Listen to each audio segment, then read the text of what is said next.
دي جيلي ستار ري الجديده موديل 2025 واللي بتقدم في مصر من اوتوموبيليتي وكيل ومصنع جيلي. الاهم ان هي معاها ضمان 7 سنين او ربع مليون كيلومتر، مش كده وبس، معاها كمان صيانه مجانيه لمده 3 سنين او 60,000 كيلو، مع ترخيص اول سنه مجانا وخدمه المساعده على الطريق برضو اول سنه مجانا بالكامل. فنقدر نقول ان انت مينيموم كده اول سنه سنتين مش هتحط بس غير البنزين. في الفيديو ده هناخدكم كده في رحله سريعه جدا جدا، تست درايف لمده تقريبا ربع ساعه، هنتعرف بس عن العربيه بشكل تفصيلي سريع، بعض الانطباعات السريعه. والاهم بقى ان بشكل عام خطه جيلي من اوتوموبيليتي وكيلهم مصنع هنا في مصر ان هم هيقدموا ان شاء الله على اخر السنه عربيتين بيتجمعوا بشكل محلي موجودين هنا في مصر، واحده اصغر شويه من ستار ري والثانيه هي سيدان. طبعا احنا عارفين ان جيلي ما بتعملش عربيات سيدان كتير، هي عربيه واحده، يعني يلا بينا نجرب. طيب تعالوا بقى نبدا كده من ايه البدايه السحيقه تماما للعربيه دي. بصوا يا جماعه، العربيه دي مبنيه على بلاتفورم او قاعده عجلات اسمها السي ام اي، هتلاقوه مكتوب على الكراسي اللي جنبي. السي ام اي بلاتفورم دي باختصار شديد هي قاعده بناء مطوره بالتعاون ما بين مجموعه جيلي وما بين فولفو. زي ما انتم عارفين مجموعه جيلي يعني بتشمل تحتها حاجات كتير جدا بقى من دايملر وحاجات كتير. يعني الشاهد ان البلاتفورم دي بتقدم مستوى لذيذ وكويس جدا جدا، والبلاتفورم دي بشكل عام مبني عليها كل اللاين اب بتاع علامه فولفو اللي بيحمل رقم 40. زي ايه مثلا؟ زي الاكس سي 40 اللي احنا كنا جربناها قبل كده. فنقدر نقول، وبالمناسبه طريقه حركه العربيه ديت حلوه قوي يعني الاكس سي 40، فنقدر نقول ان العربيه الجيلي الستار ري عندها المقومات الاساسيه اللي تؤهلها او تديها فرصه ان هي تقدم بيرفورمانس لذيذ وكويس جدا على الطرق السريعه او الهاي ويز يعني بشكل عام. طبعا احنا بنجرب عربيه لمده يعني مده لا تتخطى ال10 دقائق، وبالتالي ده وقت اقل بكتير جدا من اننا نحكم على البرفورمانس بتاع العربيه دي. وانا مش عارف ده راكن فاتح الاربع بيبان anyway فبس نقدر نقول زي ما قلت لكم ان هي عندها المقومات المبدئيه اللي تديها الفرصه دي. بشكل عام العربيه بتقدم بموتور 1500 سي سي توربو بقوه 172 حصان و290 نيوتن متر اوف تورك.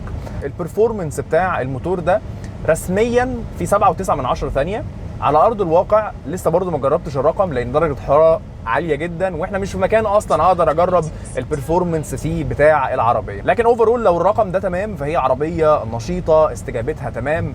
من تجربتي السريعه جدا لمده 10 دقائق العربيه مش صاروخ ومش طلقه، مش عربيه يعني خارقه، بس نشيطه، عربيه سريعه وانت نازل من على مطب وانت مثلا طالع مطلع، اللحظات دي كلها العربيه بتقدم فيهم اداء مرضي جدا، مش هتحتاج اكتر من كده. يتبقى فقط ان احنا يكون معانا اكتر من فرد في العربيه علشان نقدر نحكم بشكل فعلي على البرفورمانس بتاع العربيه. والاهم بقى ان البرفورمانس ده بيتقدم كمان مع متوسط رسمي لاستهلاك البنزين قدره 6.9 لتر لكل 100 كيلو متر. الرقم ده برضو لو صدق بشكل فعلي على ارض الواقع فهو رقم لا يزال كويس جدا، موفر جدا في استهلاك البنزين. ولا اهم ان الرقم ده جاي مع البرفورمانس بتاع العربيه بدون التنازل عن حاجه زي كده. يعني بشكل عام لو هنتناول كده العربيه بقى ايه الاكستيريور بتاعها من بره اللي شكله حلو جدا بالمناسبه. اولا العربيه حجمها كبير نوعا ما، مش الحجم المعتاد في السيجمنت بتاعه العربيات دي، العربيه حجمها كبير فعلا يعني ملحوظ، ويمكن ده هتاخد بالك منه جدا لما تعرف ان الجنط اللي على العربيه دي مقاسه 20 انش. على ارض الواقع هو شكله جميل جدا بس مش هتحس ان هو ايه ده، هو ده بجد 20 انش.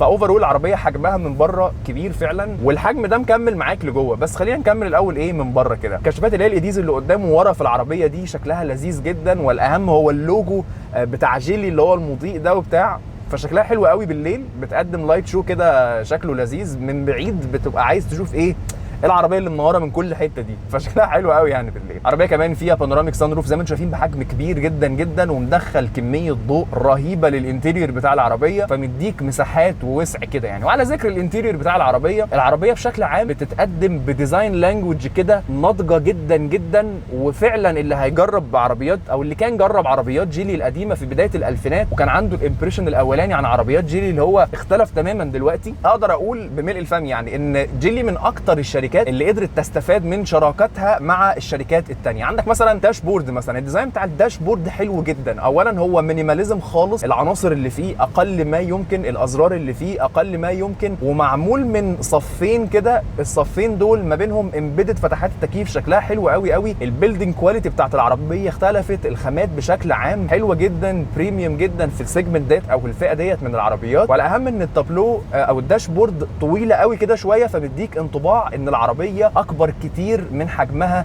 الفعلي. واهم ما يميز اصلا الداشبورد هو الستيرنج ويل اللي شكلها حلو جدا. دي الستيرنج ويل دي ميكس كده لذيذ قوي ما بين ان هي ستيرنج ويل فخمه قوي وما بين ان هي رياضيه. هي دي شيبت او على شكل حرف دي، او زي ما اخواتنا في الخليج كده بيقولوا فيها خط من تحت او شطفه من تحت وزيها كمان من فوق. فالطاره حجمها صغير جدا، الستيرنج بتاعها لذيذ جدا وسنسيتيف قوي. والاهم ان السنسيتيفيتي او الحده بتاعه التوجيه بتختلف مع السرعات العاليه بشكل عام. انا مش عايز اقول الطاره ديت او الستيرنج ديت بتشبه يعني انهي ستيرنج ويل عشان بس الناس بتجيت تريجرد قوي من الحاجات ديت يعني. anyway فهي شكلها حلو قوي على ارض الواقع يعني، والفيلينج بتاعها الابهام والماسكه بتاعتها. الطاره مش رفيعه اكتر من اللازم ولا اتخن من اللازم. الطاره دي حقيقي بيرفكت، حلوه قوي قوي في كل تفصيله فيها. حتى الزراير اللي فيها اللي هي فيها الباترن الدايموند ديت شكلها حلو قوي برضو يعني. انتيرير اهم حاجه بتتوسطه هو الشاشه او الانفوتينمنت سيستم بمقاس 13 انش. ودي بالمناسبه العربيه دي من واحده من العربيات اللي نوعا ما قليله قوي يعني في مصر اللي بتتقدم بحوالي 3 شاشات تقريبا. anyway هي بتقدم الانفوتينمنت سيستم شاشه بمقاس 13 انش تابلت مود. الديزاين بتاعها حلو جدا. انت قادر توصل لاخر وابعد نقطه في الشاشه كلها بمنتهى السهوله والبساطه. والاستجابه بتاعتها حلوه جدا. الكاميرات ال 360 بتقدم لك برضو اداء هايل قوي. الاستجابه بتاعتهم سريعه جدا، لما بتقرب من اي اوبجكت هم بيشتغلوا انستنت كده اوتوماتيكلي بتلاقيهم اشتغلوا. الكواليتي بتاعتهم حلوه جدا، بتشوف تفاصيل كتيره. والاهم ان انت مش اللي هو بقى ايه قربت على العربيه فانت مهدي شويه، او على حاجه مثلا اوبجكت قدامك فانت مهدي عشان تشوف الكاميرات هتاخد بالها امتى ان انت محتاج. كل ده مش موجود. كاميرات انستنت جدا وحلوه قوي يعني. الشاشه الثانيه كمان هي لوحه العدادات بمقاس 10 انش كويس، وبتقدم معلومات برضو كويسه جدا لذيذه جدا زي الفل ما فيهاش مشاكل. والاهم هو البروجيكتور. انا الحقيقه يعني مش عايز اقول عليها هيد اب ديسبلاي لان هي اكبر كتير من ان هي هيد اب ديسبلاي. هي اقرب لكونها بروجيكتور بيعرض كميه معلومات كويسه جدا بوضوح شديد جدا وتفاصيل كتير قوي. فانت تقريبا مش هتحتاج نهائي ان انت تشيل عينك من على الطريق لاي وقت من الاوقات، لان كل المعلومات تقريبا اللي انت عاوزها بتلاقيها قدامك على الازاز. طبعا الانفوتينمنت سيستم دوت انتجريتد فيه وايرلس تشارج. والاهم هو الساوند سيستم من انفينيتي. الراوند 9 سماعات تقريبا، مستواهم حلو جدا. اكيد هيفرق لما نطلع على الهاي واي، انا برضو معاكم في النقطه دي. بس على السرعات العاديه اللي زي كده الصوت والبرفورمانس بتاعهم، الكلاريتي اصلا بتاعت الصوت ان انت قادر تفند كده كل صوت لوحده. فهو الساوند سيستم لذيذ وعاجبني قوي يعني الحقيقه. الكراسي كمان بتقدم مستوى راحه هايل على الوقت القليل قوي اللي انا قضيته ده. بس في احساس كده معين بيجي لك في حاله يعني ايه بعض الكراسي اول ما يدوب بتقعد على الكرسي بتحس ان في حاجه غلط. فاللي هو لا، الكرسي هنا تمام، الماتيريالز لذيذه جدا. واهم حاجه بقى ان المساحات اللي جوه العربيه كبيره بشكل غير عادي. بدايه من مساحات التخزين. العربيه دي الشنطه اللي ورا زي ما قلت لكم ان هي كهرباء.